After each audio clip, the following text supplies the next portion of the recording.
حضرت ابراہیم مہمان نواز بڑے تھے، سخی بڑے تھے۔ حضرت ابراہیم علیہ السلام کے بارے میں نبی پاک صلی اللہ تعالیٰ علیہ وسلم نے فرمایا، سب سے پہلے جس بندے نے کسی کی مہمان نوازی کی تھی نا، وہ حضرت ابراہیم علیہ السلام ہے۔ اس کا ایک معنی علماء نے یہ بھی اس حدیث کا بیان کیا کہ جس نے سونی کر کے، مسجہ کر کے، خوبصورت کر کے، تیار کر کے، عزت کے ساتھ، آنر کے ساتھ کسی مہمان کو سب سے پہلے کسی نے اس اہتمام سے کھانا کھلایا، وہ حضرت ابراہیم علیہ السلام ہے۔ زبردست مہمان نواز تھے، زبردست۔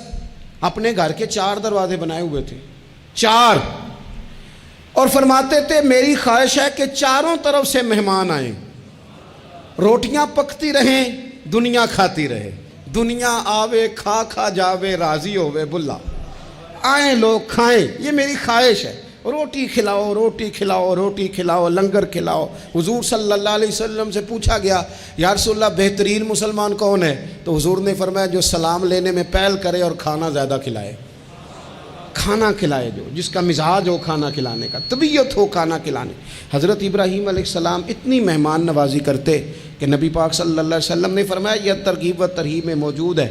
حضور علیہ السلام نے فرمایا کہ اللہ تعالیٰ نے حضرت ابراہیم علیہ السلام سے ایک دفعہ فرمایا، ابراہیم یہ جو آپ کو اپنا خلیل بنایا ہے نا، یہ اس لیے بنایا ہے کہ آپ کے دل مخلوق کے حق میں بڑے نرم ہیں، آپ مہمان نوازی بڑی کرتے ہیں، اور کبھی کبھی مشکل حالات ہوتے ہیں نا، ٹف حالات، ان میں بھی مہمان نوازی کرتے، ان میں بھی پانی پلاتے، کھانا کھلاتے، لوگوں کو اس دور کی ضروریات کے مطابق لوگوں کو دیکھتے۔ ہمارے نا پورا باب ہے حدیث پاک میں، بخاری مسلم میں، کہ بندہ ہمیشہ دل کا غنی ہوتا ہے۔ دلوں میں کبھی گنجائش بن جائے نا، دلوں میں، تو جیبوں میں بھی اللہ بنا ہی دیتا ہے۔ اپنے دلوں میں گنجائش بنائیں لوگوں کے لیے، اپنی طبیعتوں میں گنجائش۔ ہماری طبیعتوں میں گنجائش نہیں ہوتی، اللہ تعالیٰ بعض بندوں کو نواز دیتا ہے، انہیں چاہیے کہ وہ گنجائش رکھیں، کشادہ کریں اپنے دل کو، سینے کو۔ حضرت ابراہیم علیہ السلام نے نا ایک دفعہ قحط ہو گیا تھا، تو مہمان تو اب آئے بیٹھے تھے، بلکہ ان دنوں میں مہمان زیادہ بڑھ جاتے ہیں، کئی دفعہ زیادہ لوگ آ جاتے ہیں۔ اب وہ قحط کا زمانہ تھا، بہت ساری جگہوں پہ فصل ہی نہیں تھی، اناج ہی نہیں تھا، تو مہمان زیادہ ہو گئے۔ اب حضرت سارہ جناب ہاجرہ گھر میں موجود ہیں اور لوگوں کی لائنیں لگی ہوئی ہیں۔ حضرت ابراہیم علیہ السلام کا مصر میں ایک دوست تھا، حضرت حکیم الامت نے اس کو لکھا ہے، آپ نے نا اس کو کچھ سامان بھیجا، بوریاں بھیجی، فرمایا یار تیرے پاس گندم ہے تو ذرا گندم کی بھر دے بوریاں، مہمان بڑے آ گئے ہیں، روٹی کھلانی ہے لوگوں کو۔ حضرت ابراہیم نے وہ چند بوریاں اپنے اس مصری دوست کی طرف بھیجیں کہ گندم کی بھر دو، مہمان زیادہ آ گئے ہیں تو یہاں تو قحط ہے۔ اب وہاں جب گئے لینے کے لیے خدام اونٹ لے کے، بوریاں لے کے، تو اس نے کہا جی غلہ تو یہاں بھی ختم ہو گیا ہے، اب یہ خالی بوریاں لے کے واپس آ رہے ہیں۔ اب ان جانے والے خدام کو بھی پتہ تھا، جو قریب رہنے والے ہوتے ہیں وہ خانقاہوں کے، آستانوں کے، مدارس کے، مراکز کے مزاج سے بھی آگاہ ہو جاتے ہیں۔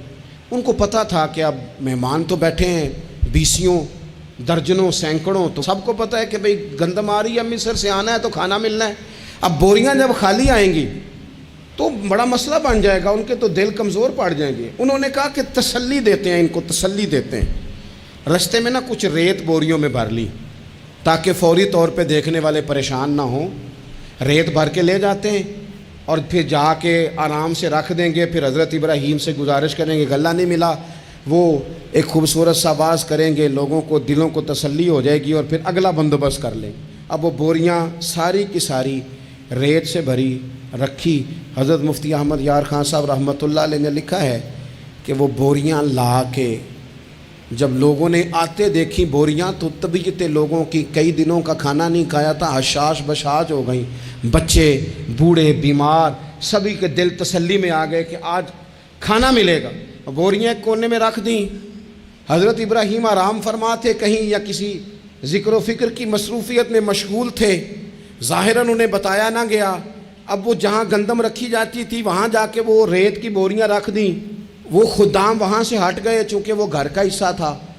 اب جناب ہاجرہ حضرت سارہ اٹھیں، ریت والی بوریاں جب کھولیں تو بہترین گندم نکلی اندر سے۔ اللہ تعالیٰ جب رزق دیتا ہے تو پھر بغیر اور واللہ خیر الرازقین، بہترین رزق دینے والا اللہ ہے، سب سے بہتر رزق دینے والا۔ وہ کھولا ان کو، بہترین گندم نکلی، انہوں نے فوراً کنیزیں جو تھیں ان کو بلایا، گندم پیس لی گئی، اسی وقت کھانا پکنے لگا۔ حضرت ابراہیم تشریف لائے، کھانا چل رہا ہے، لوگ لنگر کھا رہے ہیں۔ اب وہ خدام بھی پریشان تھے کہ بھئی ہم تو لائے تھے ریت، یہ گندم کیسے آ گئی؟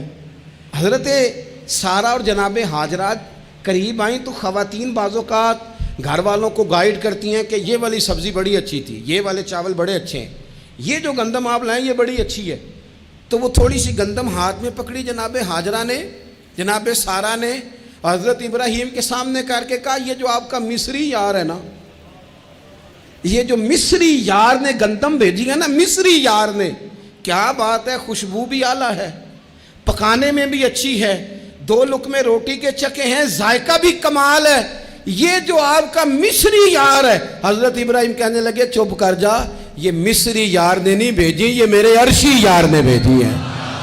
وَاتَّخَذَ اللَّهُ إِبْرَاهِيمَ خَلِيلًا، وہ جس نے کہا ہے نا ہم نے ابراہیم کو گہرا دوست بنا لیا ہے، یہ اس نے بھیجی ہیں۔ اس کو پتہ تھا کہ جناب خلیل نے کوئی ذات کے لیے نہیں منگائی، اسی کی مخلوق کے لیے منگائی ہے، تو یہ عرشی یار نے بھیجی ہیں، عرشی یار نے۔ اور فرمایا جب عرشی یار بھیجے تو پھر کسی قسم کی کوئی کمزوری باقی رہتی نہیں ہے۔